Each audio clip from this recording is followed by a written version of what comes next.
ኦ ረስቼው በጣም ይቅርታ ለካ በጣም ፌመስ ቲክቶከር ነህ ሙድ ያስክ በቃ አሁን አታዝገኝ ከመንገዴ ዞር በል ልጁን ለመታው በመንገዴ ለሚገባ ሰው አጸፌ ከባድ እንደሆነ ታውቃለህ አረ ባለቤቱን ካልናቁ አጥሩን አይነቀንቁ ሲባል አልሰማም ባለቤቱን እኮ ከናቁት በጣም ቆይቻለሁ ስለ ካሌብ ነው የምታወራው አዎ ስለ ካሌብ ነው እነሱ ማን ሆነው ነው የሚመጡት መጀመሪያ እኮ ችግር ለመፍጠር የሞከረው እሱ ራሱ ቢሆንስ እሱ ሊያናግራት ሞከረ እንጂ ሊያጠቃት አልሞከረ አትሳሳት ናታን ባይደርስ ኖሮ ሊደበድባት ነበር ይሄን ድርሰት የነገረች እሷ ነች አዎ እሷ ናት እኔ ግን ከሷ ይልቅ ካሌብን አምነዋለሁ ጓደኛ ስለሆነ ነው አዎ ጓደኛዬ ስለሆነ ጆኒ ብዙም ባታምነው ግን ጥሩ ይመስለኛል ለምን ሲባል እሺ ሌላው እንኳን ይቀር እኔ ትናንትና ነገር ማባባስ ስላልፈለኩ ነው እንጂ በጥፊ ሊመታኝ ሰንዝሮ ነበር መሲ በዚህ ተናዳ ነው ጣልቃ የገባችው ከዛ ሊያጠቃት ሞከረ ሰብለ ምን የምታወሪው እውነታው አላምንሽም ለነገሩ ልክ ነው ከኔ ከፍቅረኛክ ይልቅ የምታምነው ጓደኛክ ነው አይደል በጣም ነው ማዝነው እሺ በእናትሽ ማይ እማዬ ትሙት አላሻው እኮ ካሌብ ነው የኔ ሰብለ ላይ እጁን ያነሳው ጆኒ ይሄንን ነገር ባልናገር በጣም ደስ ይለኝ ነበር ግን በቃ በሁሉም ነገር መወንጀል በጣም ነው ያስጠላኝ ይመስለኛል ማንንም ማመን እንዳለብንና እንደሌለብን ማወቅ አለብን ቻው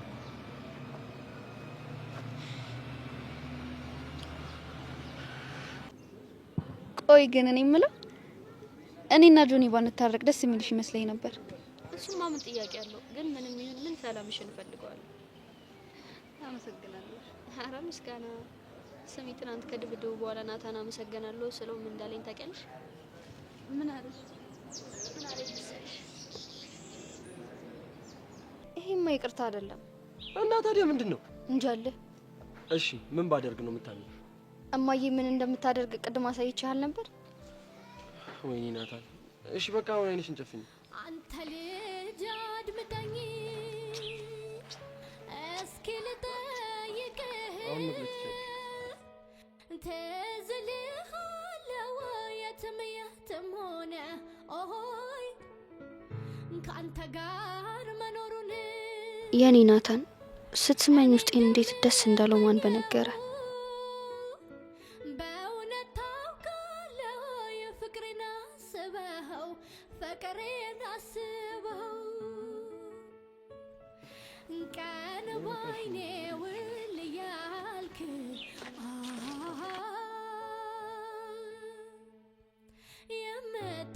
የምታስጨንቀኝ ምን እያረክ ነው ምን እያረኩ ይመስልሻል ብቻ ልትመታኝ እንዳይሆን እሱም በተግባር ባሳይሽ ይሻልሽ በእናታውን ከመንገድ ይዞር በለልኝ ባለን ምን ታመጫለሽ እሱን ለማሰብ ይከብዳል አሁን እኮ እዚህ ጋር ናታን የለም ማን ሊያስጥልሽ ነው በእናትሽ አተ መሲ እኮ ነኝ እኔ ነኝ ላንታንሽ ናታንን እርዳታ የምፈልገው አሁን ወሬ አታብሽ ቆይ ከኔ ጋር ያለብሽ ችግር ምንድነው አንቺ ራስሽ ከኛ ጋር ያለብሽ ችግር ምንድነው ቆይ ለምንድነው ከሰብሊና ከጆኒ ህይወት ማትወጪው አያገባህም ኦኬ እሺ ስለሚያገባኝ ነገር እናወራ እሺ ምንድነው የሚያገባህ አንቺ ማን ስለሆንሽ ነው ባክሽ እኔን የምትሳፈጪ ብቻ ሴት መተህ ወንድ ልትባል ባልሆነ በደንብ ነው የምባለው ጥሩ እንደዛ ከሆነ ይዋጣል ነው አረ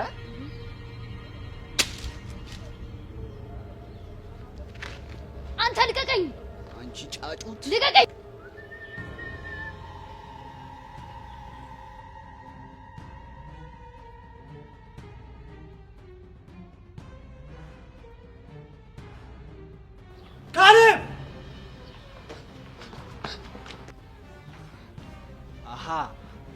ጎረምሳሽን አስከተለሽ መተሽ ነው እንደዚህ ተዳፈርሽ ልቀቀኝ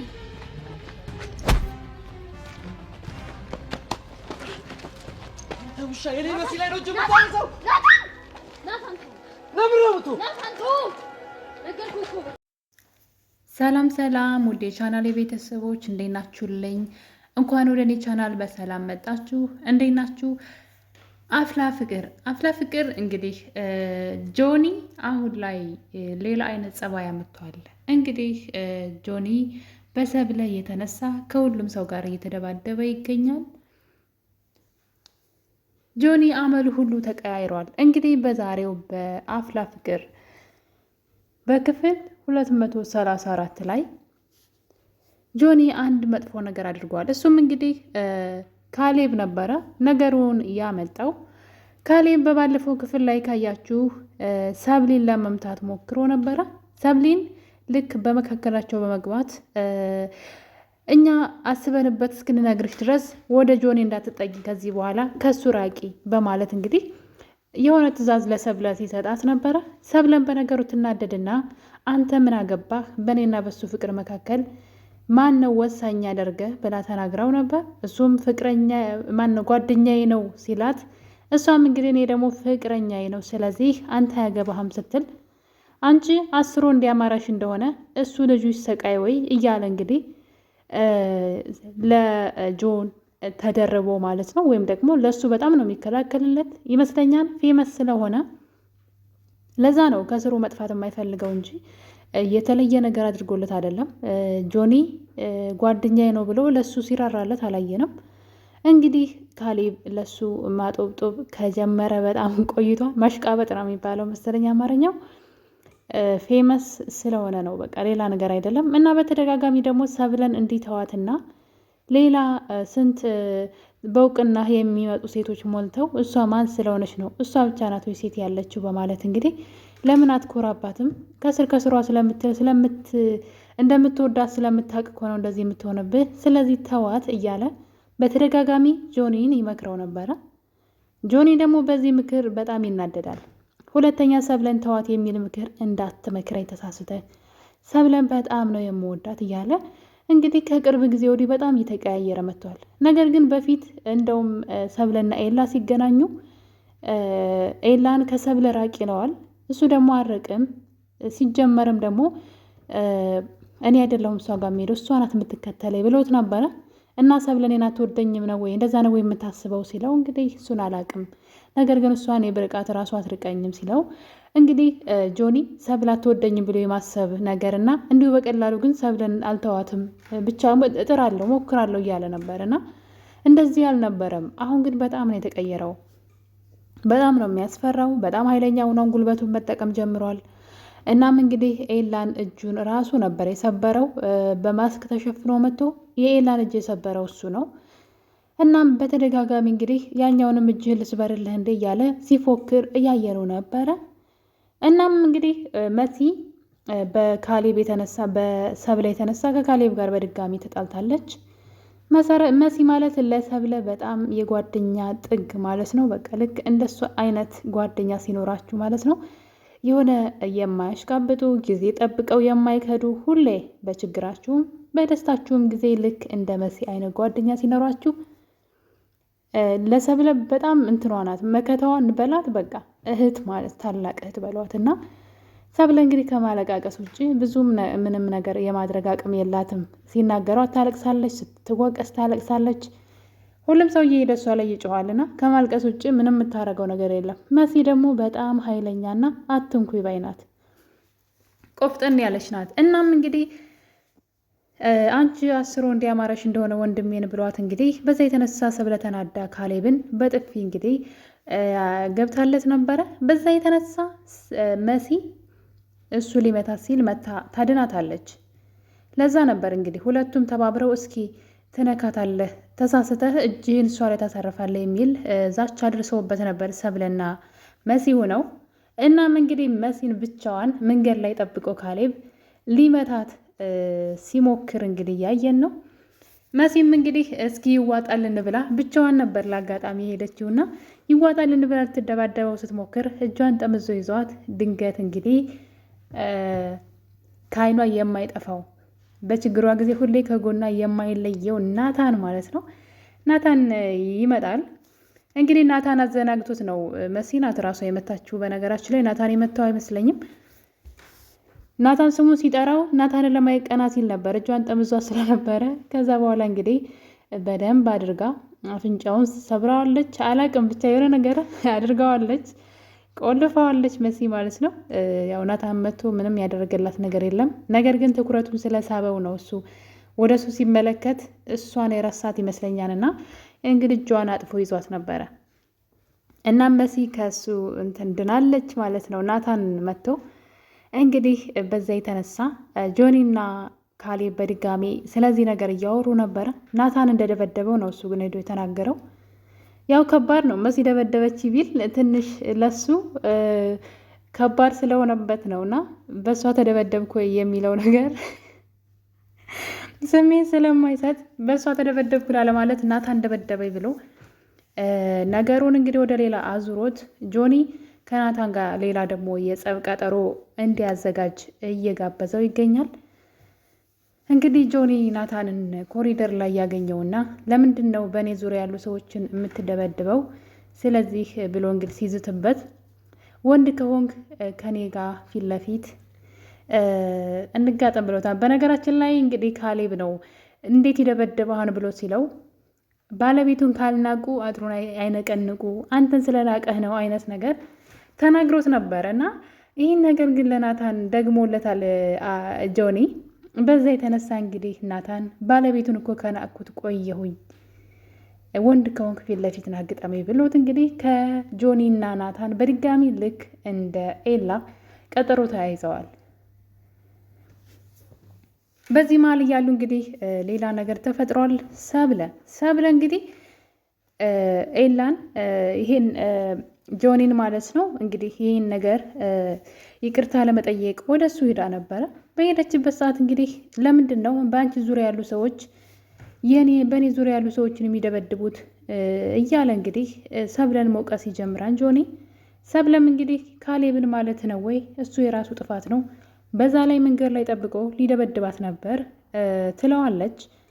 ጆኒም እሱ ላይ ያናገራት እንጂ ሊመታት አልነበረም ብለው እኔ ካሌብን አምነዋለሁ ሲል እሷ ደግሞ እኔ ደግሞ መሲን አምናታለሁ ጓደኛ ስለሆነ ነው ወይ ብዙ አትመነው ብትለውም እንደውም አንቺን አላምንሽም ብሎ እንግዲህ የሰብለ ልብ ይሰብረዋል።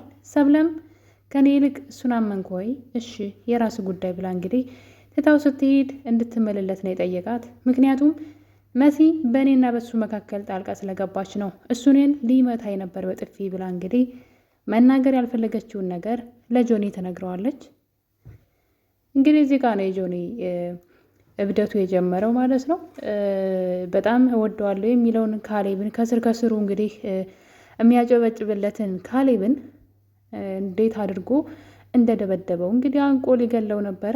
እሱ አልበቃው ብሎ እጁን እጣቶቹን ሰብሮታል ማለት ነው። እና እንግዲህ ጆኒ በራሱ ጊዜ ጥላቶች በጣም እያፈራ ነው ይመስለኛል። ታዋቂነቱ ጥጋብ ይዞት ነው መሰለኝ እንግዲህ አናቱ ላይ ወጣ መሰለኝና አንዳንዴ እውቅና ያለ ጥበብ ከሆነ ልክ እንደ ጆኒ ነው የሚያደርጋችሁ ከሁሉም ሰው ጋራ እንደ ውሻ መናከስ።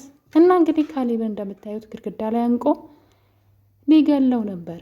ካሌብ ለሱ ነው የሚከላከልለት። በነገራችን ላይ ሁል ጊዜ ከሱ ጎን ነው። ሰብለ እንድትጎዳው አይፈልግም። እናም እንግዲህ ካሌብ በጣም ነው ያሳዘነኝ እውነት ለመናገር ከሆነ በሱ የተነሳ ከሁሉም ሰው ጋር የሚጣለው የቀረችው ሰብለ ነበረች። ከሰብለ ጋርም ሳይቀር እንግዲህ በጣም ብዙ ጥላቶችን አፍርቷል። ከመሲ ጋር አይስማማም፣ ከአለም ጋር አይስማማም፣ ከኤላ ጋር አይስማማም፣ ከናታን ጋር አይስማማም፣ ከሰብለ ጋር አይስማማም። ጭራሽ አሁን ደግሞ አንድ የቀረው ጆኒ ነበረ። ከጆኒም እንግዲህ ሊገለው ነበረ አንቆ እሱ አልበቃው ብሎት እጣቶቹን ስብርብር አድርጎ ሰው እንዳይሆን አድርጎታል። እና በጣም ነው የሚገርመው እንግዲህ ሰብለ ይህን ነገር ስትሰማ ሄዳ ልታናግረው እንዴት ካሌብ ጓደኛ ወንድም ነው እንዴት እጁን ትሰብረዋለህ ስትለው ልጁ ወደ እብድነት እየተቀየረ ነበረ እና በጣም ነው የጠገበው። እውነቴን ነው የምላችሁ የሆነ ከሱ በላይ ሰው ያለ አልመሰለውም። እና ኤላ እጁ የዳነ ቀን ግን እንዴት ጉድ እንደሚሰራው ለማየት ነው እኔ የጓጓሁትና እንግዲህ በማስክ እየተሸፈነ ራሱን እየተከላከለ ማለት ነው። ያው ማስክ እስካረገ ድረስ ማንም ሰው ሊጎዳው አይችልም። በዛ ላይ እሱ ደግሞ ልምድ ያለው ቴኳንዶ የለመደ ስልጡን ነው። ስለዚህ በቀላሉ ራሱን ደብቆ ሰዎችን እየጎዳ ይገኛል። እናም እንግዲህ እንደምታዩት ልጁ አንቺን የነካ አይደለም ቀርቶ ከኔ ውጭ አንቺን ማፍቀር ያሰበ ሰው አይኖቹ ያየ ሰው አይኑን ጎልጉዬ ነው ማወጣለት እያለ ዘራፍ ያዙ ልቀቁኝ እያለ ይገኛል ጆኒ። ሰብለ ይሄን ነገር በጣም አስፈርቶታል። የጆኒ ነገር የጆኒ ጸባይ መቀየር ሌላ ሰው መሆን በጣም አስፈርቷታል። እሷንም ሳይቀር ማስጠንቀቂያ ሰጥቷታል። ተጠንቀቂ፣ ከአንቺ አጠገብ ያየሁትንም ሆነ አንቺን ያዩ አይኖች ካገኘሁኝ ከኔ ውጭ አይናቸውን ነው የምጎለጉለው በማለት ሰብለ እንድትፈራ አድርጓታል። አርፈሽ ተቀመጪ፣ ተጠንቀቂ የሚል ዛቻ ለእሷም ደርሷታል። እና ይሄ ነገር ጤናማ አይመስለኝም። በጣም ተንቀዥቅዟል። እንግዲህ ካሌብ ሚስጥሩን ያውቃል። ቴኳንዶ እንደለመደ ሚስጥሩን አውቆበታል። እሱ አላንሶ ብሎ ደግሞ የሆነ ጊዜ ከናታንና ከኤላ ጋር ተደባድቦ ማስኩን አውልቆ ለብቻው ተደብቆ አይቶታል። ካሌብ ሚስጥሮቹን እያወቀ ግን ሚስጥሮቹን ደብቆ ምንም እንዳልተፈጠረ እያስመሰለ አብሮት ቢሆንም አሁን ግን በጣም ያበዛው ይመስለኛል። እንግዲህ ካሌብ ራሱ ጆኒን የሚከዳው ነው የሚመስለኝ በዚህ ሁኔታ። ምክንያቱም ለሱ እንኳ አይራራለትም። እንግዲህ እስኪ ምን ይሉታል አሁን ይሄ እስኪ ተመልከቱ። የገዛ ጓደኛውን ሳይቀር እጁን ስብርብር አድርጎታል። ሌላው ደግሞ እንግዲህ መሲ የጀመረችው ጨዋታ ናታን እንዲወዳትና ቀልቡ ወደሱ እንዲመለስላት። ምክንያቱም እሱ እንግዲህ ቃጅል እያለ እሷን ረስቷት ነበረ። ቃጅል እያለ እንግዲህ ወደ ቃጅል ይሄዳል። እሷ ደግሞ በዚህ ነገር ደስተኛ አልነበረችም። እንደምትወደው ሊረዳት አልቻለም። በመጨረሻም እንግዲህ አንድ ዘዴ ያለችውን ነገር አመታለች። እሱም ሆን ብላ እንግዲህ የሆነ ሰው ጋር እንደምታወራ የሆነ ጓደኛ እንዳላት ፍቅረኛ ከዛ ሰው ጋር ፍቅር ልትጀምር እንደሆነ ለናታን በተደጋጋሚ በመንገር ቴክስቶችን ከእሷ አጠገቡና በተደጋጋሚ በደስተኝነትና በፈገግታ ቴክስቶችን በመመለስ አዲስ ህይወት እንደጀመረችና በጣም የወደደችው ሰው እንዳለ ወደ ፍቅርም ልትገባ እንደሆነ ለናታን በመንገር ናታንን ልቡን ወደ እሷ ለመመለስ እየሞከረች ነው። ናታን አሁን ላይ አይናገረው ፈርቶ ነው እንጂ ውስጡ በቅናት እርር ድብት ነው ብሏል። መሲን መውደድ ከጀመረ ቆይቷል። በእጅ የያዙት ወርቅ እንደ መዳብ ይቆጠራል እንደሚባለው ናታን እስከዛሬ ድረስ መሲ ያው ከኔ ጋር ናት የትም አትሄድም ብሎ ስለሚያስብ እህቴ እያለ ሲጃጃል ነበረ። አሁን ላይ ግን ቀስ በቀስ ከእጁ እየወጣች እንደሆነ በሌላ ሰው ደስተኛ እየሆነች እንደሆነ ሲያስብ ናታንን መቅናት ጀምሯል። በጣም በሚገርም ሁኔታ በሷ አሁን ላይ መቅናት ጀምሯል። መሲ ያሰበችው ወይም ደግሞ እያደረገች ያለችው ድራማ ናታንን ወደ እሷ የሚመልስላት ይመስላል። እንግዲህ በተደጋጋሚ የማገኘው ሰው አለኝ፣ እማወራው ሰው አለኝ እያለች ከሱ ለመራቅ ትሞክራለች። ይህ ነገር ናታንን እያስደስተው አይደለም። ማን ነው? ምንድን ነው? ከማን ጋር ነው የምታወሪው? ምን አይነት ሰው ነው ነው ጥያቄ ብቻ ነው። በቃ ምንም አይነት ከሱ ውጭ ከሌላ ሰው ጋር እንድትሆን እንኳ አይፈልግም። ሁለቱም በጣም ነው የሚተሳሰቡት የሚዋደዱት። እንግዲህ ናታን አይኑን ከገለጠ መሲ እንደምታፈቅረው በራሱ መንገድ ይደርስበታል ብዬ አስባለሁ። እና እንግዲህ የአፍላ ፍቅር የክፍል 234 ላይ በጣም ብዙ አስገራሚ ነገሮች ተፈጥረዋል።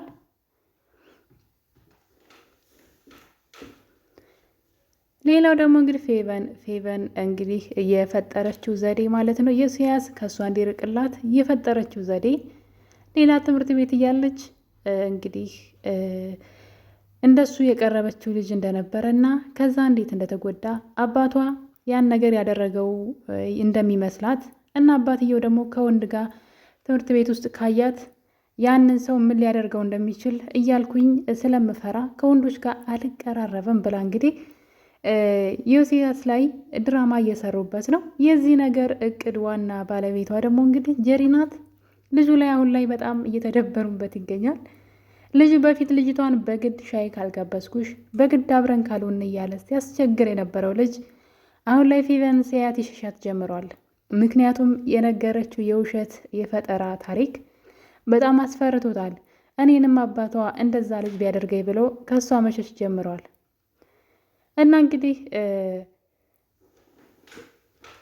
ይህን እውነት ከደረሰበት ምናልባት እሱ እሷን የወደዳት ይመስለኛል። ሁለቱም እልህ ውስጥ ገብተው ነው እንጂ የተዋደዱ ይመስለኛል። ሰብለ እንግዲህ ከኤላ ወዳ ሳይሆን በግዷ ልትርቅ ነው። ምክንያቱም ጆኒ ተቀይሯል። የድሮ ጆኒ አይደለም። በጣም ኃይለኛ ወይም ደግሞ በቃ እኔ ጎበዝ ነኝ አይነት የለም። ሁሉም ሰው ጋር የሚጣላ ከሁሉም ሰው ጋር ያልተጣለው ሰው የለም። እና እንግዲህ ኤላ እጁ የዳነ ቀን ግን የእሱን እጅና እግር እንደሚሰብርለት ተስፋ አደርጋለሁኝ። ምክንያቱም ቀጠሮ አያስፈልግም ከሱ ጋር። እንግዲህ ከናታን ጋር ቀጠሮ ተያይዘው ነበረ። ቀጠሮ ተያይዘው ናታን የተቀጣጠሩበት ቦታ ሲሄድ ነበረ ኒንጃው ወይም ደግሞ ማስክ አድርጎ የሚደበድበው ሰው እየመጣ ያ ማለት ጆኒ ነው ማለት ነው። እንግዲህ ጆኒ እንደዚህ አይነት ጨዋታ ጀምረዋል። የት ድረስ እንደሚያዋጣው ባላውቅም ናታን ሰው ደርሶ ካላዳ ነው እንግዲህ ኒንጃው ማስክ ለብሶ መንገድ ላይ ጠብቆታል። ሰው ደርሶ ካላዳ ነው ልክ እንደሌላ እጁን ሊሰብረው ይችላል። ውድ ቤተሰቦቼ የዛሬው የአፍላ ፍቅር ትረካ ይሄን ይመስል ነበረ። በሌላ በአዲስ ቪዲዮ እስከምንገናኝ የዛሬን አበቃን። ቸር ቆዩልኝ።